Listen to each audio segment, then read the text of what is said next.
Good afternoon. Welcome to the Safety Net. I'm Susan Howards. I'm filling in for Steve Bressler, who is not with us today. Our guest today is Eva Millona. We're so lucky to have her, of MIRA.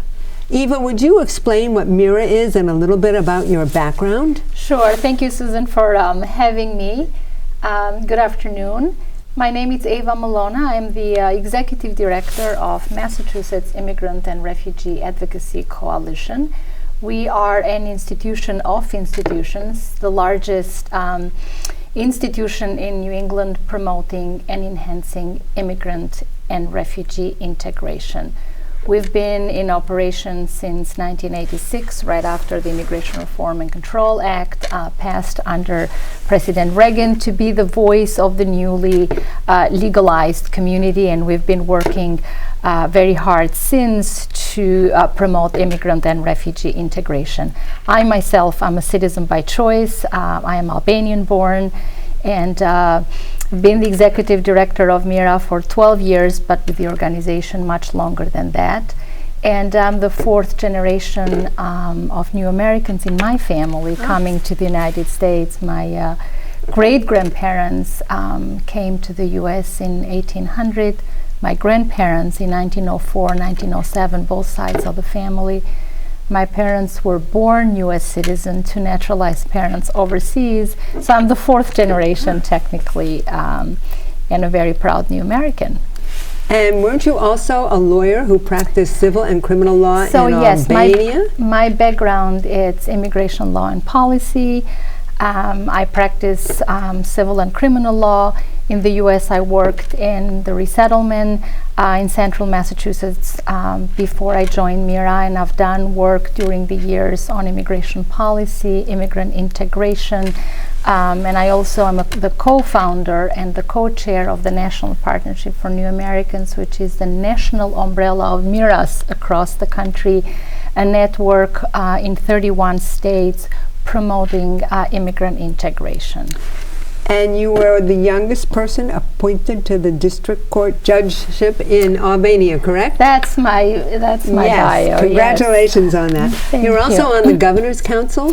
Yes, I had the privilege of serving under 5 governors. The Governor's Advisory Council, it's an entity that exists by statute advising the governors on immigrant and refugee policy, and I had the privilege to co-chair the council under Governor Cellucci, Governor Romney, Governor Patrick, and I have the privilege of serving under Governor Baker as well on the council. You were also on the Mayor's Council and the Attorney General's Council and the National Civil Rights Commission? Yes, I've been a member of the U.S. Commission on Civil Rights for 7 years, and the privilege also to serve on the Attorney General's Council for New Americans and on Mayor's. So you really see the big picture in the United States, correct?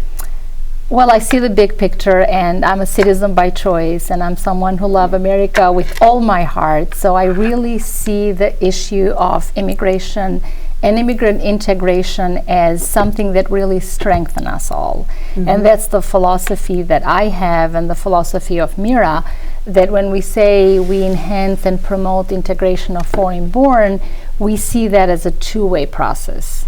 One by which the newcomers do everything that they can to linguistically, economically, civically, socially, and politically integrate in our society, but also we, the receiving society, provide the systems and the resources so this transition can become easy for the newcomers. So an investment in immigrant integration, it's really an investment in our economy, in our fabric of our society, and it strengthens us all. What resources does MIRA provide? We are a non-profit organization, and our activities focus on policy and advocacy, institutional organizing, strategic communication, training and development, and we're based in Massachusetts, but we also have partners and working in 4 cities in New Hampshire doing integration work as well, and we provide the information and the support to our member organizations that are very diverse, from legal services to health services to unions to private practitioners to civil rights groups, human rights group, faith-based. So it's a very diverse, multicultural, multilingual coalition. So we provide the support to our members and to the community, but the work that we do at the state level secure resources for English as a second language, adult basic education, domestic violence services, health care, citizenship services. So we are the voice for immigrant integration at the state level, and Massachusetts has been always a generous state in providing the support that it's needed for the foreign-born integration. So there are state resources that go to the community members that teach English to newcomers. There are also programs who support citizenship. There are almost 300,000 green card holders here in Massachusetts who are eager to naturalize, and Massachusetts has a state line item about $1 million that goes through the Office of Refugees and Immigrants to community-based groups and networks who teach English as a second language, teach English civics, and help individuals to become U.S. citizens with the application process, which is quite specific resources do you provide for those who have the experience of either surviving domestic violence? This show is dedicated to domestic violence, so we're really concerned about the immigrant community and the resources available, and do they avail themselves of the resources? Do they even know about the resources? Yes. So there is, so part of the work that MIRA does in addition to advocating for domestic violence resources at the state level, and working with our members, JDOE and other legal service providers to serve this population. We also work at the state level. One of our priorities is a bill called the Safe Communities Act that would tremendously help specifically victims of domestic violence. Can you explain that, Eva? What is the Safe Communities Act? Yes. So first of all, let me say that 1 in 3 women or 1 in 5 men report that they have been assaulted or they have been abused, and that is a priority for us. You know, we serve the whole immigrant and refugee population, but specifically the foreign-born, domestic violence segment of the population. It's really of a main concern. So the Safe Communities Act is it's a state bill that has, this is the second time that the Safe Communities Act has been introduced. But what it does is really limit the collaboration between state and the federal government and focuses on the safety of all residents of Massachusetts, among other things.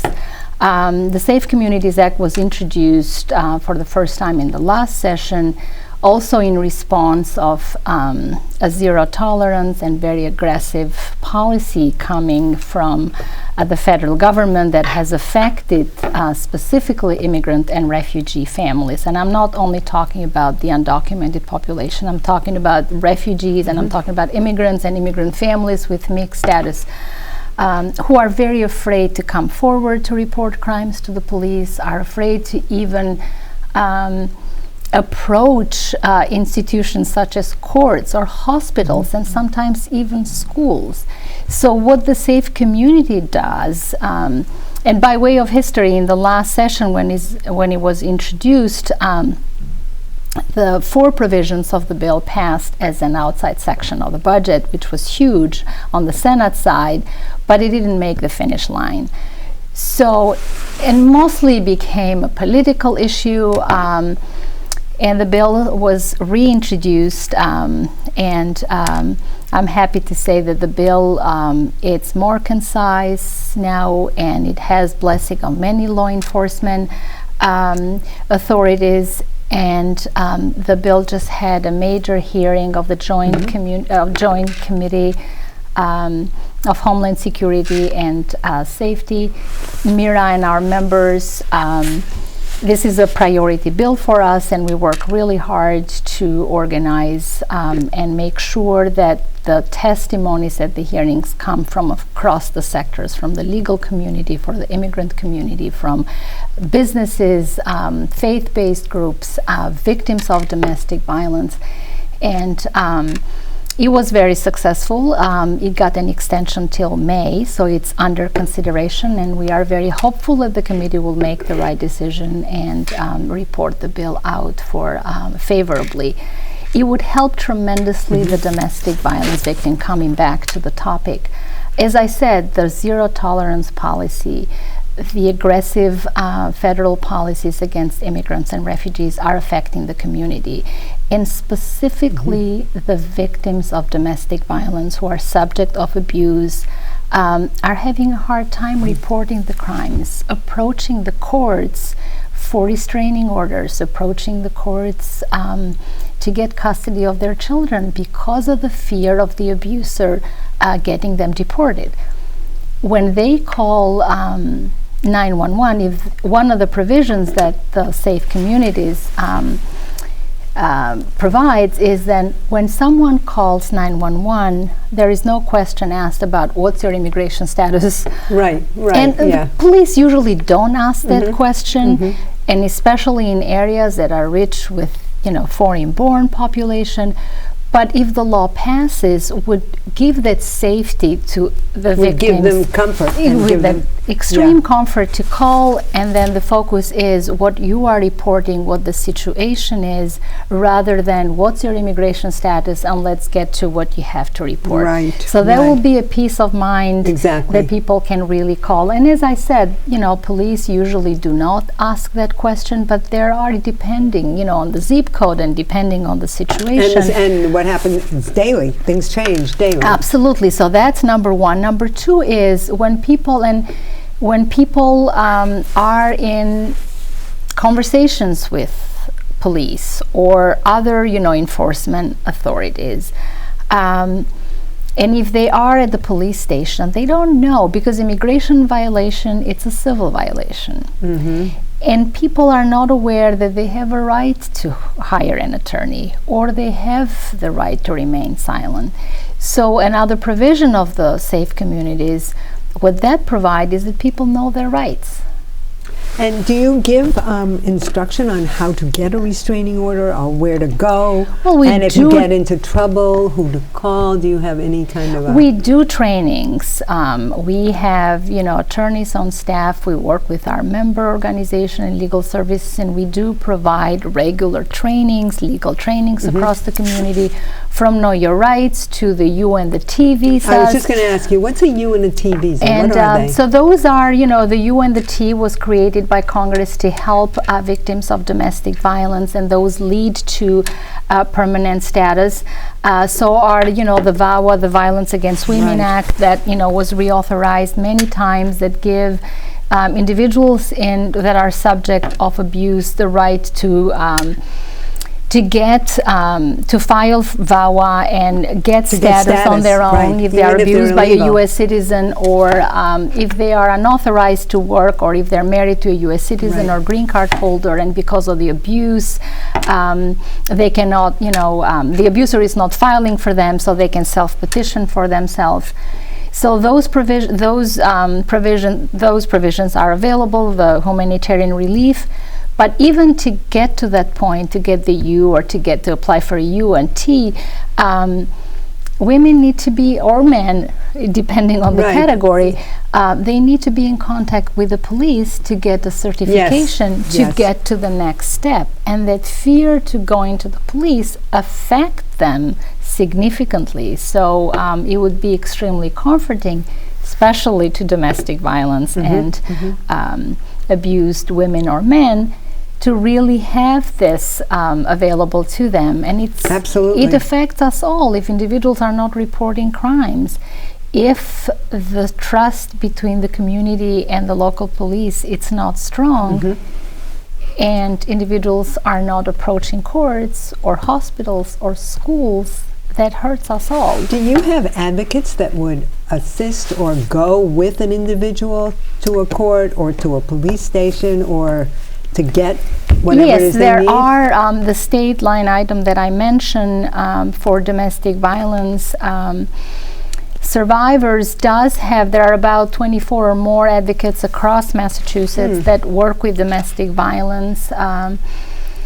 victims, and they go to court and they accompany them, but the need is much higher than what resources are available. And also, it's a cultural also sentiment among foreign-born women. Some groups prefer to take care of the situation themselves. That's been my experience in my practice. They absolutely don't want any help. They don't want any outside interference. And it's the fear of being judged. Yes, it's the and the fear shame of being shamed.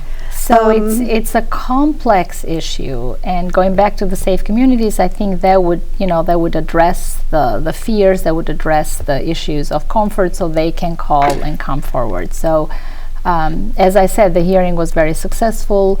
We are very hopeful that during this time that it's being negotiated will be a report out, but I do want to reach out to the viewers and say that, if you're interested and if you are concerned about the safety and the welcoming of the community, talk to your representative, call the leadership, because we really need this bill to address these issues.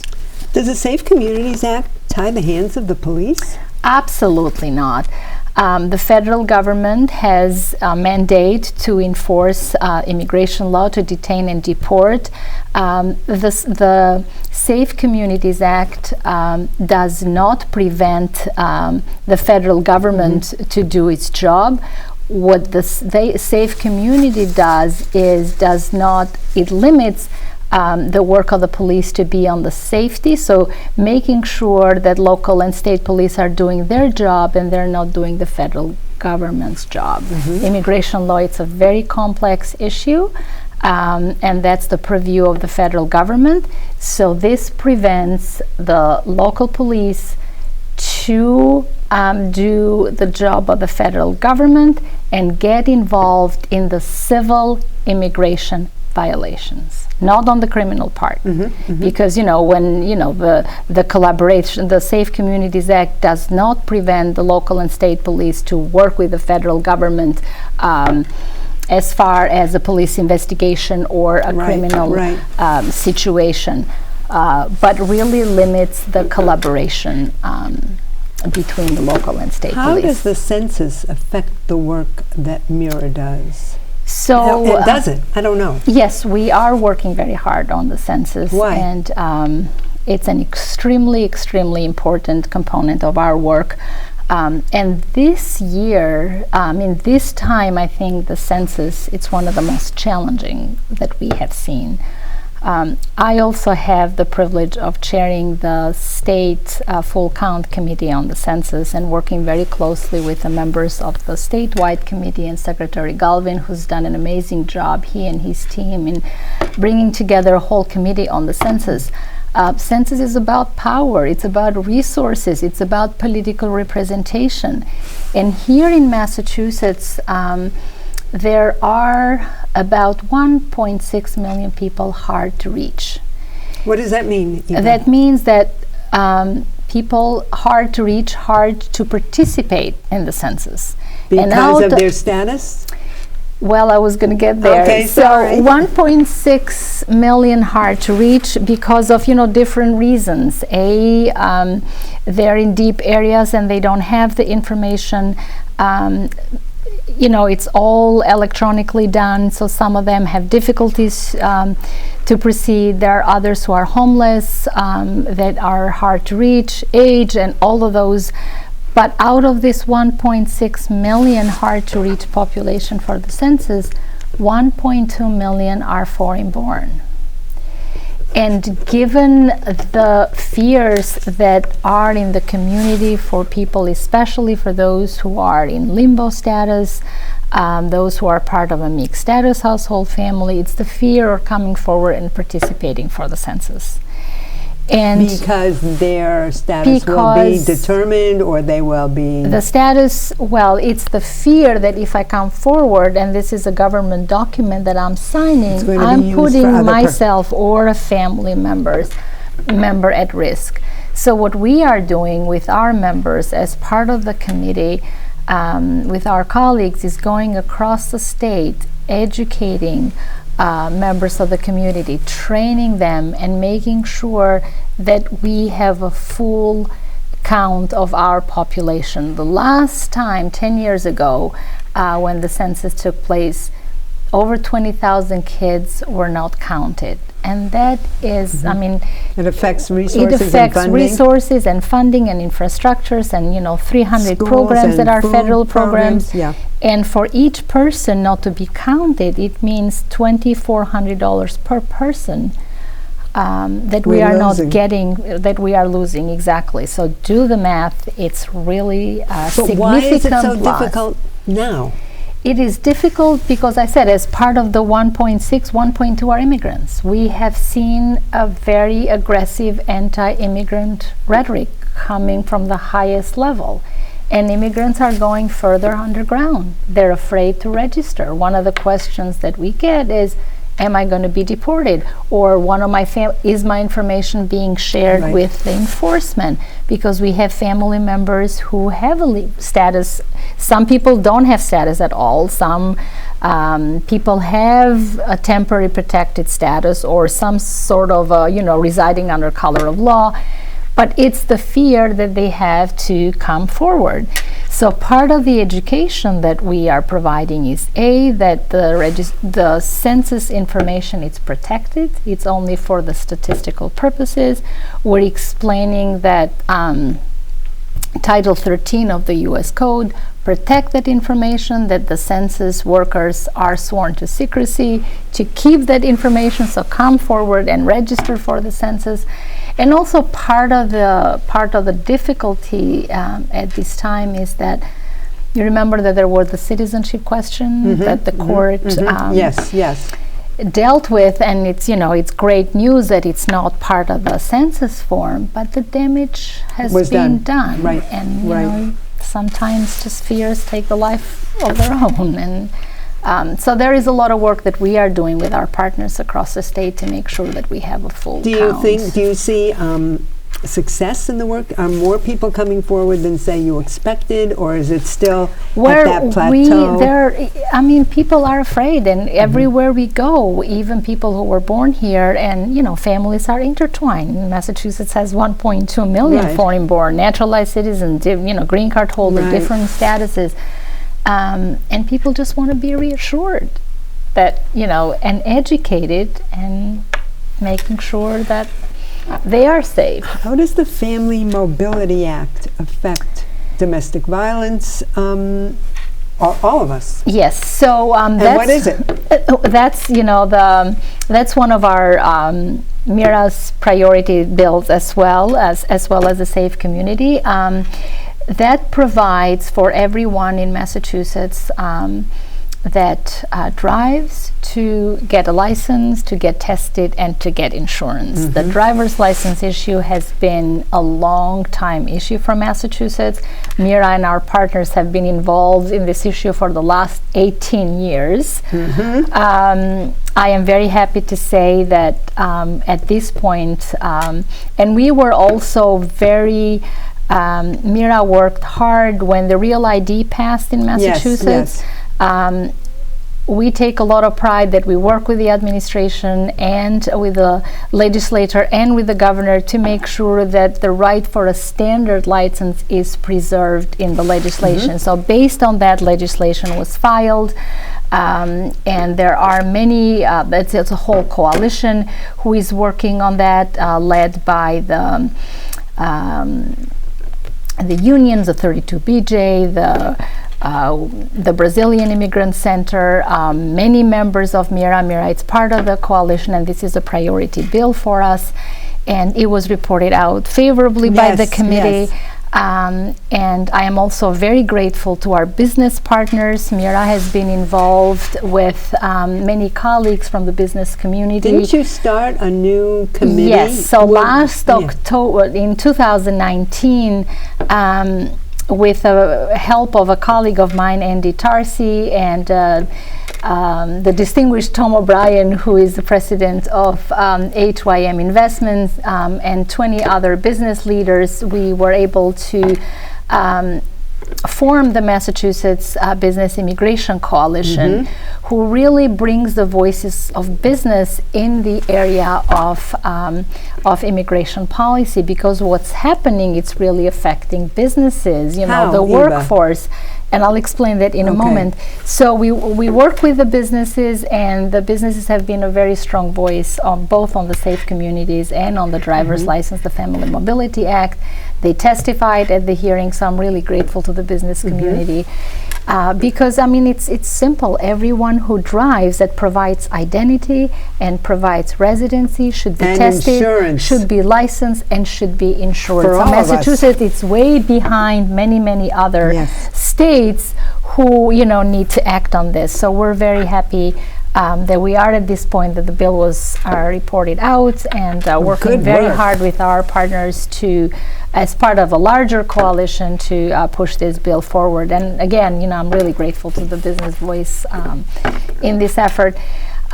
So if we look at the whole picture of immigration, under the current precedent, all areas, I would say the entire immigration law and policy has been reinterpreted. From asylum to the cuts in the refugee numbers that we are receiving now, 18,000 refugees, the lowest we ever seen in our history, from the H-1B visas to the student visas and all of that, it's a 43% reduction of immigration. And when we talk about, immigration policy and aggressive policies, that does not affect only people with DACA or the temporary protected status or the undocumented, all of us, but it's also, from high-skilled immigrant to mid-skilled to the non-degree professions. Yes, I've heard some of the local business leaders. Look at the Google. I mean, how many thousands of openings because they cannot find the right person. So the businesses need to have a pool of individuals that, they are able, capable. Yes. So our hope is that, getting an immigration reform done at the federal level, that it's economically responsible, that it reflects our values, but also the needs of businesses, the needs of the American people, protecting the U.S. workers as well, but making sure that businesses have a say into this. So we're working at that level. There is also a national coalition of businesses, but also looking into integration. It's local. So looking into what can we do locally That's to so really help and make sure that immigrants and refugees are part of us, and we are addressing all these issues because we're in this together. We all want a strong Even we could go Commonwealth. on and on, but we are running out of time, and I have a question. Many people will say, I support immigration, but it has to be legal. What's the response to that? Immigration, it's a very complex issue. Particularly today. Particularly today, and I think it has been. There are certain ways for people to get status, and also to get permanent residency, and to get a path to citizenship. And there isn't a single undocumented person that I know that it's not willing to go through through everything just to get status. The problem is the current system, it's dysfunctional, it's outdated. And for instance, for one, they're in the pool of the undocumented. We have 1 minute or 2 minutes. In the pool of the undocumented people, there are also many of them who have something filed with the federal government that someday will get a green card. But there are no visas available. So the entire, the quota system and the waiting times, and what we have failed to do is, since IRCA passed, we haven't seen really a real effort to fix immigration. And when IRCA passed, did not address the future flows. So I think it needs the bipartisan attention of Congress to really get something done that it serves America, that it serves our security, but it also reflects our values. One last question. What can our viewers do to support immigrants in mass and to support MIRA? You have very little time, so be quick. I thank you for the opportunity, and I encourage you to join MIRA. Go to www.miracoalition.org to join us, to join our work, to support us, and to support immigrant integration, because that's an investment for our Commonwealth. Eva, thank you so much for taking the time to be with us today. Thank you for having me. Yes. Thank you. Thank you.